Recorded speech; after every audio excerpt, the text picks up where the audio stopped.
Hello दोस्तों, कैसे आप सब। तो जब से अमेरिका के राष्ट्रपति डोनाल्ड ट्रंप बने हैं, दो विषयों को लेकर पूरी दुनिया में बात हो रही है। एक, इलीगल इमिग्रेशन, जो गैर कानूनी रूप से लोग अमेरिका में प्रवेश करते हैं। दूसरा, टैरिफ को लेकर। पर आज हम बात करेंगे इलीगल इमिग्रेशन को लेकर। दरअसल जयशंकर साहब, जो भारत के एक्सटर्नल अफेयर मिनिस्टर हैं, विदेश मंत्री हैं, वो अमेरिका में हैं। अमेरिका में क्वाड के देशों से मिल रहे हैं, क्वाड के जितने भी देश हैं उनके मंत्रियों से। अमेरिका के भी विदेश मंत्री, वहाँ के नेशनल सिक्योरिटी एडवाइजर, उनसे ही मुलाकात कर रहे हैं। कोशिश कर रहे हैं कि भारत और अमेरिका संबंध अब किस तरीके से आगे बढ़ेंगे, उसकी एक रूपरेखा तैयार करने की, जो कि ठीक है, विदेश मंत्री का काम यही होता है।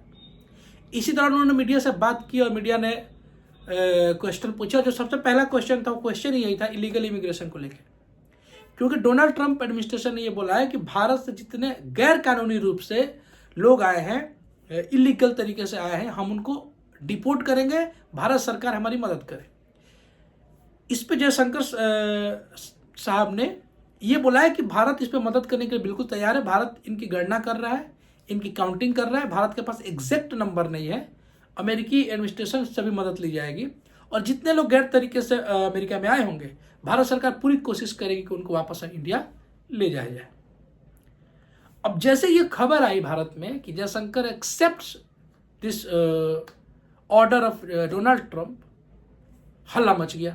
हल्ला तो वैसे ही मच नहीं है कि भारत सरकार घुटने टेक दी, जयशंकर हार गए, डोनाल्ड ट्रंप भारत के लिए बने खतरा, ये वो तमाम तरीके की टोंटबाजी शुरू हो गई, जो मीडिया में होता भी रहता है।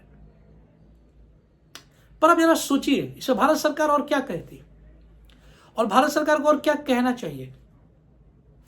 किसी भी देश में इलीगल इमिग्रेशन एक बड़ी समस्या है, खासकर के इन विकसित राष्ट्रों में। भारत में भी समस्या है, उस पर भी बात करेंगे। अमेरिका की एक बहुत बड़ी समस्या है वहाँ इलीगल तरीके से लोगों का जाना, चाहे वो मैक्सिको बॉर्डर से या कनाडा बॉर्डर से लोग जाते हैं, या कोलंबिया की तरफ से, पैसिफिक ओशन की तरफ से भी लोग उसमें घुसते हैं, जो अमेरिका का पश्चिमी भाग है।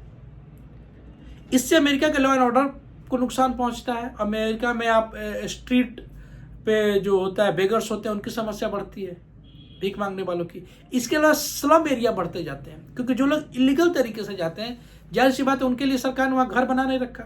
वो जाएंगे तो कहीं रहेंगे, तो जहाँ झुंड में रहने लगते हैं वहाँ स्लम बन जाता है। ये डोनाल्ड ट्रंप के चुनाव का एक प्रमुख मुद्दा था, जिसको आते उन्होंने जाहिर सी बात है उसको लागू करना शुरू कर दिया। और क्या करेंगे, वो करेंगे। इसको लेके ये कहना है कि सरकार बैकफुट पे आ गई, नहीं, बिल्कुल भी नहीं। आप क्या चाहते हैं कि भारत से जो इलीगल तरीके से जाए वहां, वो अमेरिकी गवर्नमेंट उसको एक्सेप्ट कर ले। फिर भारत किस तरीके से कहेगा कि भारत में जो इलीगल इमिग्रेंट आते हैं उनको भारत एक्सेप्ट नहीं करेगा। बांग्लादेश से भारत में कई इलीगल इमिग्रेंट आते हैं, पूरा असम, मेघालय, पश्चिम बंगाल, बहुत हद तक बिहार, इनफैक्ट दिल्ली, मुंबई जैसे क्षेत्र भी इससे प्रभावित होने लगे हैं। हाल ही में जो सैफ अली खान पे जो हमला हुआ, वो एक बांग्लादेश से आया हुआ गैर कानूनी रूप से आया हुआ नागरिक है, इलीगल इमिग्रेंट है। तो हमने हल्ला मचाया ना, मचाना चाहिए। इससे लॉ एंड ऑर्डर को नुकसान पहुंचता है। म्यांमार से जो रोहिंग्याओं का समस्या हुआ था, जिससे भारत बहुत मुश्किल से भारत उससे निपटा, वो समस्या है। इसके अलावा अफगानिस्तान से, कभी कभी पाकिस्तान से भी लोग इलीगली इमिग्रेट करते हैं, लेकिन अब मुश्किल है वहाँ, थोड़ा वहाँ से यहाँ आना। फिर भी आप राजस्थान के जैसलमेर के इलाके में जाएंगे तो आपको बहुत सारी ऐसी बस्तियाँ देखने को मिलेंगी, जो पूरी की पूरी बस्तियाँ ऐसे ही लोग माइग्रेट की तरह झोपड़ी बना के, तिरपाल लगा के रहते हैं। वो पूरी बस्तियाँ पाकिस्तान से आई हुई है गैर कानूनी तरीके से। हालांकि उसमें ज़्यादातर लोग हिंदू है, जो परसिक्यूशन की वजह से आए हैं, पाकिस्तान में उत्पीड़न की वजह से डर के यहाँ आए, या हो सकता है बेहतर अपॉर्चुनिटी के लिए आए। उनको भारत सरकार अभी तक ना नागरिकता दे पाई है, ना उनको जरूरी जो बुनियादी सुविधाएं होती है वो दे पाई है, ना भारत सरकार, ना वहाँ की राज्य सरकार। ये बड़ी समस्या है। श्रीलंका से भी जो कई बार ऐसी समस्याएं देखने को मिली है। जब वो लोग इंडिया में आते हैं तो जाहिर सी बात उनके पास ना लीगल कागज है, ना लीगल कोई डॉक्यूमेंट है, ना लीगल तरीके से आए हैं, तो उनको ना नौकरी मिलेगी, ना कोई लीगल तरीके से काम कर सकते हैं। हमेशा डरे रहेंगे कि पुलिस पकड़ लेगी।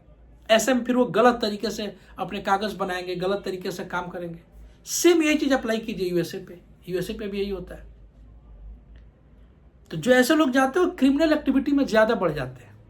और अब जरा सोचिए उन लोगों को जैसे ये जो लोग जाते हैं अगर वो क्रिमिनल एक्टिविटी में पकड़े जाते हैं तो भाई ये तो क्लियर होगा ना कि इंडियन है जो क्रिमिनल एक्टिविटी कर रहा है। तो अब जरा उन इंडियन के बारे में सोचिए जो बिल्कुल सही तरीके से अपने स्किल एक्वायर करके अच्छा स्किल ले करके H1B वीजा के तहत अमेरिका जाते हैं। उनके लिए भी तो मुसीबत खड़ी हो जाती है इन सब चीजों से। तो ऐसे में ठीक है, कोई भी देश ये कैसे अलाउ कर सकते हैं कि नहीं हमारे वहां से इलीगल इमिग्रेंट आप क्या जाएंगे, आप उसको नहीं रोक सकते। नहीं, बिल्कुल नहीं, जाना भी नहीं चाहिए। तो विदेश मंत्री जयशंकर साहब का यही साफ और स्पष्ट तौर पे कहना था कि भाई हम इसकी तैयारी कर रहे हैं, हम इसकी लिस्ट बना रहे हैं।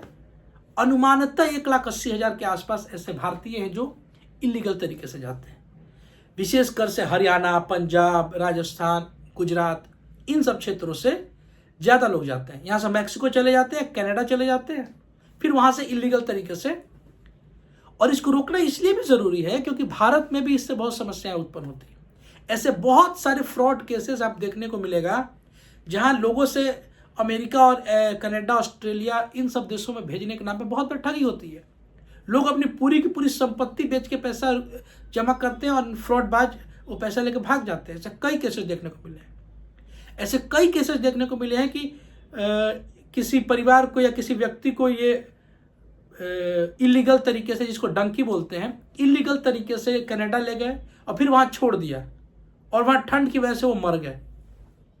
कई बार ऐसा होता है कि पुलिस की फायरिंग में वो इलीगल तरीके से मर गए, उनकी जान को भी खतरा है। ऐसे में भारत सरकार के लिए बेहद जरूरी है कि पहले अपने इंटरनली उसको क्रैक डाउन करें।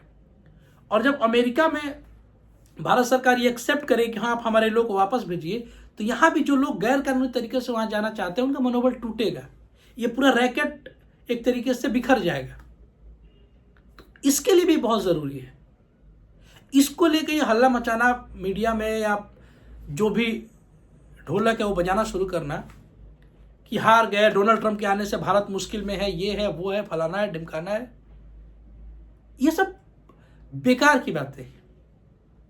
इलीगल इमिग्रेशन, इलीगल इमिग्रेंट का मामला बहुत सीवियर मामला है जिससे इस समय पूरा यूएसए, पूरा यूरोप जूझ रहा है।